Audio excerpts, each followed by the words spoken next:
Hi, welcome to ಸಖಿ ಸಿರಿ.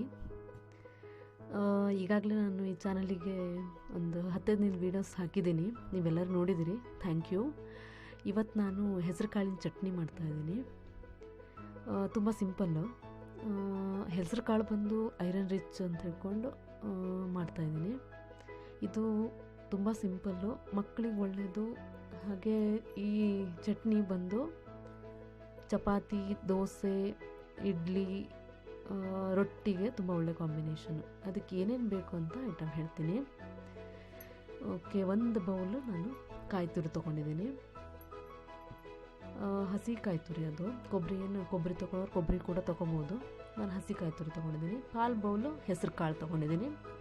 ನಾನು ನಮ್ಮ ಮನೇಲಿ ಮಕ್ಕಳು ತುಂಬ ಖಾರ ತಿನ್ನಲ್ಲ ಅಂಥೇಳಿ ಒಂದೇ ಒಂದು ಮೆಣಸು ಮತ್ತು ಸ್ವಲ್ಪ ಹುಣಸೆ ಹಣ್ಣು, ಆಮೇಲೆ ರುಚಿಗೆ ಒಂದು ಸ್ವಲ್ಪ ಉಪ್ಪು, ಎಷ್ಟು ಬೇಕೋ ನಿಮ್ಗೆ ಹಾಕೋಬೋದು. ಒಂದು ಸಣ್ಣ ಈರುಳ್ಳಿ ಸಣ್ಣಕ್ಕೆ ಹೆಚ್ಕೊಂಡಿದ್ದೀನಿ ನಾನು ಅದನ್ನು ಉದ್ದಕ್ಕೆ. ಇದಿಷ್ಟೇ ಸಾಕು. ಓಕೆ, ಒಂದು ಸಣ್ಣ ಇದನ್ನು ಮೆಣಸನ್ನು ನಾನು ಕಟ್ ಮಾಡ್ಕೊಂಬಿಟ್ಟು ಡ್ರೈ ರೋಸ್ಟ್ ಮಾಡ್ತಾಯಿದ್ದೀನಿ. ಸ್ವಲ್ಪ ಪರಿಮಳ ಬರೋ ತನಕ ಹುರಿದ್ರೆ ಅದು ಒಂಥರ ಟೇಸ್ಟು ಚೆನ್ನಾಗಿ ಕೊಡುತ್ತೆ. ಹಾಗೆ ಹಾಕ್ಕೋಬೋದು, ಬೇಕಾದ್ರೆ ಸ್ಕಿಪ್ ಮಾಡ್ಕೊಳ್ಳಿ, ಹುರಿಯೋದೇ ಹಾಕ್ಕೋಬೋದು. ಸ್ವಲ್ಪ ಹುರಿದ್ರೆ ಚೆನ್ನಾಗಿರುತ್ತೆ. ಡ್ರೈ ರೋಸ್ಟೇ ಮಾಡ್ಕೊಳ್ಳಿ. ಆಮೇಲೆ ಈ ಚಟ್ನಿಗೆ ಬಂದು ನೀವು ಶುಂಠಿ ಮತ್ತು ಬೆಳ್ಳುಳ್ಳಿ ಬೇಕಾದ್ರೂ ಸೇರಿಸ್ಕೋಬೋದು. ನಾನು ಇಲ್ಲಿ ಹಾಕ್ಕೊಳ್ಳಿಲ್ಲ.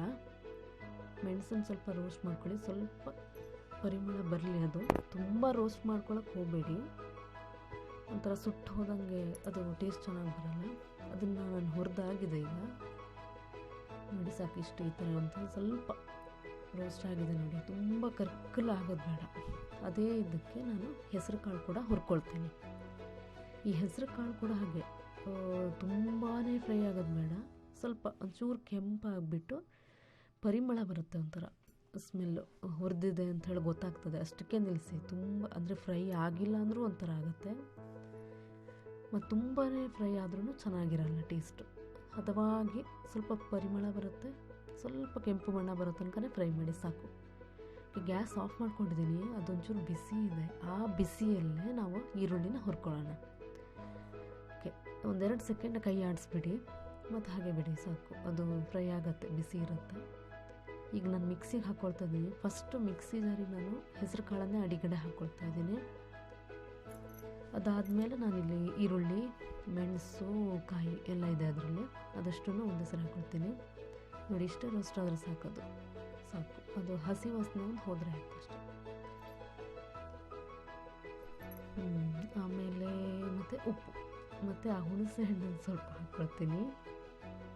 ಹುಳಿ ಎಷ್ಟು ಬೇಕೋ ಅಷ್ಟು ಹಾಕ್ಕೊಳ್ಳಿ. ಆಮೇಲೆ ನಾನು ಹೇಳ್ದಂಗೆ ಯಾವಾಗ ಇದಕ್ಕೆ ಬೇಕಾದ್ರೆ ಶುಂಠಿ ಮತ್ತು ಒಂಚೂರು 2-3 ಹೆಸರು ಬೆಳ್ಳುಳ್ಳಿ ಕೂಡ ಹಾಕ್ಕೋಬೋದು. ನಾನು ರುಚಿಗೆ ಉಪ್ಪು ಹಾಕ್ಕೊಳ್ತಾ ಇದ್ದೀನಿ. ಆಮೇಲೆ ನೀರು, ಸ್ವಲ್ಪ ನೀರು ಹಾಕ್ಕೊಬಿಟ್ಟು ಮಿಕ್ಸಿ ಮಾಡ್ಕೊಳ್ಳಿ, ಇಲ್ಲ ಅಂತಂದರೆ ಅದು ಇದಾಗಲ್ಲ. ಸ್ವಲ್ಪನೇ ನೀರು ಹಾಕ್ಕೊಂಡು ಒಂದ್ಸರಿ ಮಿಕ್ಸಿ ಮಾಡ್ಕೊಳ್ಳಿ.